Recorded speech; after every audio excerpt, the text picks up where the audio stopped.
Hi friends, good morning, happy Sunday. ಬೆಳಗಿನ coffee tea ಏನೂ ಬೇಡ ಅಂತ ಬಾದಾಮಿ ಹಾಲು ಮಾಡೋಣ ಅಂತ ಮಾಡ್ತಾಯಿದ್ದೀನಿ. ಬಿಸಿ ಬಿಸಿ ಬಾದಾಮಿ ಹಾಲು ರೆಡಿ. ಚಪಾತಿ ಮಾಡೋಣ ಅಂತ ಕಲಿಸ್ತಾ ಇದ್ದೀನಿ. ಚಪಾತಿ ಹಿಟ್ಟು ಕಲಸಿ ಎಲ್ಲ ರೆಡಿ ಮಾಡಿ ಇಟ್ಕೊಂಡೆ. ಚಪಾತಿ ಕಾಂಬಿನೇಷನ್ ಆಗಿ ಕ್ಯಾರೆಟ್ ಬೀಟ್ರೂಟ್ ಪಲ್ಯ ಮಾಡೋಣ ಅಂತ ತುರಿದಿಟ್ಕೊಂಡಿದ್ದೀನಿ. ಪಲ್ಯ ಮಾಡ್ಕೊಳ್ಳೋಕ್ಕೆ ಮೊದಲು ಒಂದು ಪ್ಯಾನ್ ಇಟ್ಕೊಂಡು ಆಯಿಲ್,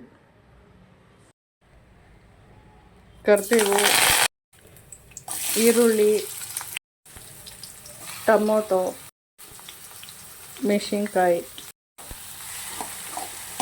ಎಲ್ಲ ಫ್ರೈ ಮಾಡ್ಕೋಬೇಕು. ರುಚಿಗೆ ಎಷ್ಟು ಬೇಕೋ ಅಷ್ಟು ಉಪ್ಪು, ಲೋ ಫ್ಲೇಮಲ್ಲಿ ಒಂದು 5 ಮಿನಿಟ್ಸ್ ಎಲ್ಲನೂ ಫ್ರೈ ಮಾಡ್ಕೋಬೇಕು. ಈರುಳ್ಳಿ ಎಲ್ಲ ಸಾಫ್ಟಾಗಿ ಬೆಂದಮೇಲೆ ತುರಿದಿಟ್ಕೊಂಡಿರೋಂಥ ಕ್ಯಾರೆಟ್ ಬೀಟ್ರೋಟ್ ಹಾಕೋತಾ ಇದ್ದೀನಿ. ಎಲ್ಲ ಚೆನ್ನಾಗಿ ಮಿಕ್ಸ್ ಮಾಡಾದಮೇಲೆ ಲೋ ಫ್ಲೇಮಲ್ಲಿ ಒಂದು 5 ಮಿನಿಟ್ಸ್ ಬೇಯಿಸ್ಕೋಬೇಕು. ಲಾಸ್ಟಲ್ಲಿ ಕಾಯಿ ತುರಿ,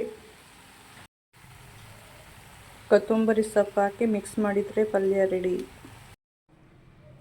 ಫೈನಲಿ ಬಿಸಿ ಬಿಸಿ ಚಪಾತಿ ಪಲ್ಯ ರೆಡಿ. ಫ್ರೆಶ್ ಅಪ್ ಎಲ್ಲ ಆಗಿ ಬೆಳಗ್ಗೆ ಪೂಜೆ ಕೂಡ ಮುಗಿಸ್ಕೊಂಡೆ.